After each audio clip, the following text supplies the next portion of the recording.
Hey guys, it's a big day on the Purpose Driven Homestead. Today we're going to have concrete poured in this old tobacco barn beside me. We're going to make it to a space that we can hopefully use for equipment in the future and things that we're going to need to expand our little homestead. Stick around.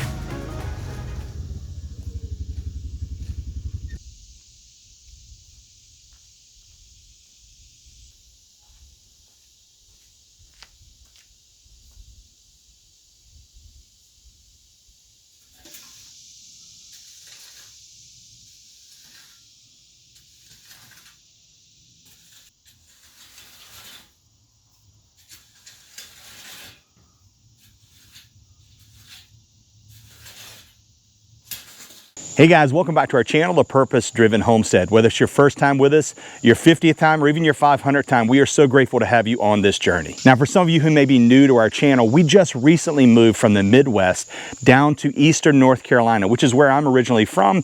And my wife and I and our 4 children are in the process of trying to restore a farm that has been a crop farm for probably over 100, close to 200 years in Eastern North Carolina. It has been crop farmed. We are in the process of trying to transform that and move that into a regenerative agriculture environment. Now, this has been a really productive crop farm for its entire life. The person that is actually farming it today is farming it through the end of the year and does a wonderful job. He's a very great guy and a farmer that we know. So it's a really, really good relationship that we have with that farmer, and we're grateful for him. But our goal is we want to transform this out of a crop farm environment and into a regenerative agriculture type of environment. So we want to bring animals back to this farm. We want to put animals back onto the land, and so that we can start restoring the soil over time. Instead of having to add fertilizer and all those types of mineral supplements, we want to be able to look at ways to try to do that naturally. Now, the goal of today is we want to concrete the inside and a pad outside of this tobacco barn. We want to make it useful. Right now, it's just got a dirt floor. Now, I'm not going to do this myself. I've done some really small concrete jobs, but nothing big like this that really needs to be done well and have the right slope so that water doesn't get in. So these guys just arrived, and they're going to be here, and they're going to start work on this tobacco barn to make it useful for us. Now, when I say useful, what I really mean is that we need to get away from the dirt floor that's inside of here and put some concrete down so we can use it for parking equipment and putting items from our home. I mentioned to you guys that we just moved into this place. It's a small home. It's a little over 1,000 square feet, and so we've got to have some place to put some of our stuff that we used to have in the Midwest. We still have winter coats and things like that you just don't use very much in North Carolina, so we've got to put them somewhere in storage. In order to do that, we need to put a floor in here so that with the moisture somewhat controlled, and these guys are going to start doing that, and they're going to help us get a pad outside as well. So between that inside area and the outside pad, we can actually put a fair amount of stuff and some smaller equipment that needs to be kept out of the rain. Now, these tobacco barns are all over Eastern North Carolina, and you can find them quite often falling down. Most people have not taken care of them because they're well over 100 years old. Now, in a lot of cases, people don't even know the story behind tobacco barns, but in Eastern North Carolina, it's part of a rich history. Now, whether you like tobacco or don't, I'm not really trying to get in that debate today. It's just part of the history lesson. Now, tobacco was used as a cash crop in Eastern North Carolina and many places in the South. It was because at the time, many people chewed tobacco, they smoked cigarettes, and that was all things that could be produced locally on a farm, and a small farmer could produce and could make money for their family. These barns were part of that process. They would dry out the tobacco, but not too much. They would take it from the green tobacco leaf that was out there, and I've actually worked in tobacco as a child, but you go out and you prime the leaves, you bring them in, and then you would cure those tobacco leaves inside these barns using low heat, and that would dry them out slowly so they have more of a leathery texture, and then those would be shipped off to market. My point is, these barns are part of yesteryear. They're part of our history that dates back well over 100 years, and we're trying to keep that up. We're trying to keep them in good working conditions so that we can use them on our farm, not for tobacco, but for storing equipment and things. Concrete truck just arrived. You can kind of see this truck coming down. We actually had to come down through the driveway, but it was a tough call trying to get the truck in here today. We've got several large pines and a couple of large oaks around the tobacco barns, and that's the area we're going to be pouring today. So that was a bit of a challenge as we started the day, and trying to get the truck in here. I mean, it's a really large truck. We only had 7 yards of concrete, so not a ton. I think it'll hold 11 total yards in that concrete mixer. So we didn't have anywhere near the full max capacity, but even that, it was pretty heavy. It was rutting down around some of these tobacco barns where the soil's pretty soft.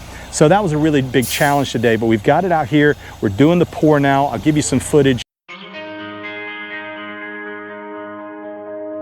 Too many days in the darkness without a glimpse of the light. Running tired and broken and scared, but I swear I'll never give up the fight. I see you broken and beat.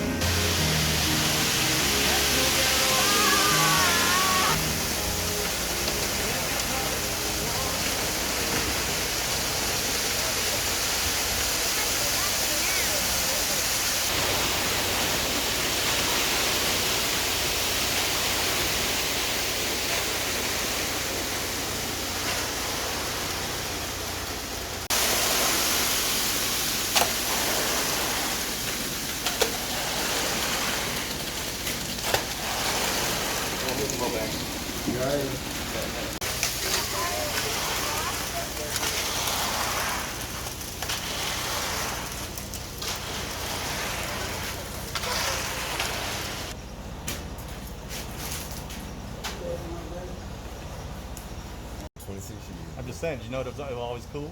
Yeah. He loves trucks. Always been fascinated. He loves concrete.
Some time has passed and we're actually at a place now where the concrete has started setting up. So it's not as loose as it was before.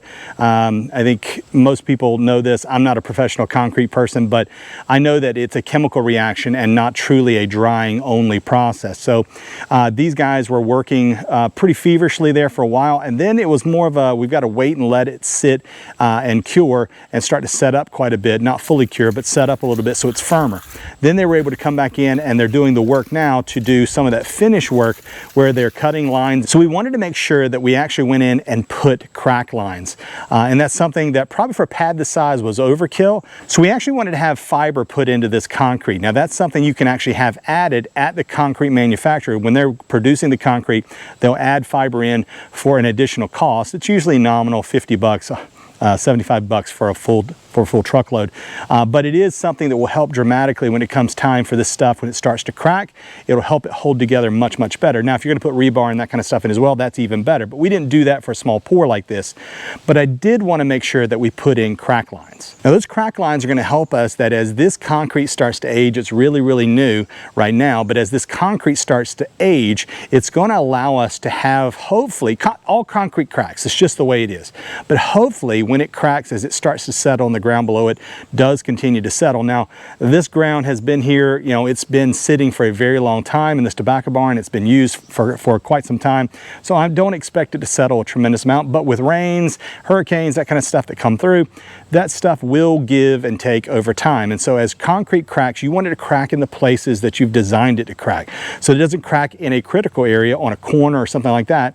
It'll crack down those lines. And so we've put in crack lines or joints to allow that concrete to crack. Now, if you're a professional concrete person, you're probably listening to all this going, you're crazy, that's not how it works.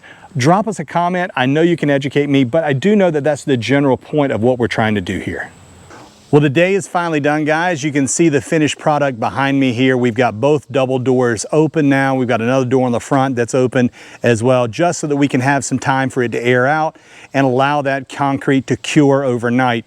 Now, tomorrow we'll be able to walk on it probably with no problem, and then by early next week we'll be putting stuff in there. It'll have time. We won't be sealing this concrete. It's not that fancy, obviously, of a pour, so it's not like it's in a really fancy shop or something like that where we'd want to seal it, but we will have this as a spot. We're going to do an overhang that's going to come off the top of this barn, and it'll come back all the way down, and it'll overhang over here. We'll probably join it into that other little overhang over there as well. So that lean-to on both sides, and then probably curve it around. That way we'll have more space that we can park stuff under, just get things out of the weather, that kind of deal as well. These guys did an amazing job. I'm really, really proud of the work that they did. You can see here, this is what the inside looks like. It's very well done. I think they poured it and finished it pretty well. It's a local team that did it for me here in East North Carolina. Great group of guys. Highly recommend them.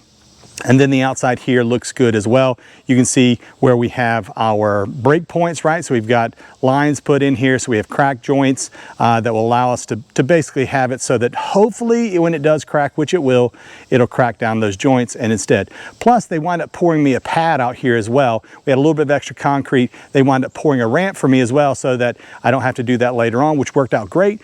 And I can drive things up here once we get the lean-to put on this side of the shed as well. So this tobacco barn is pretty much finished from a concrete perspective. Now we'll start using it again. I love giving things like this new life. It was used for tobacco years and years ago. They used first wood burners, then gas burners, but now it's getting new life as a storage area for us. We're going to keep it up, make sure that it's taken care of. It's got a new roof, courtesy of our family that did that. So we're very, very grateful for that. And I think this looks fantastic. We're going to now start using that, and I'm sure you'll see it in some future videos. Guys, if you've enjoyed the video today, please click that like button, subscribe to our channel. We would love to hear from you as well. Drop a comment. If you are great at pouring concrete and you do this all the time, drop us a comment. What did we do wrong? What did we miss? What should we do about the care? Do you disagree with us on not doing the treatment and the sealing for the concrete in a small space like this? Would love to hear from you. This is a non-air conditioned, non-heated space, so it's just going to be kind of out here in the weather. We will get some more projects done, such as putting the overhang and that lean-to on the side of this barn. That'll probably be a winter project. But until then, we'll see you next time on the Purpose Driven Homestead.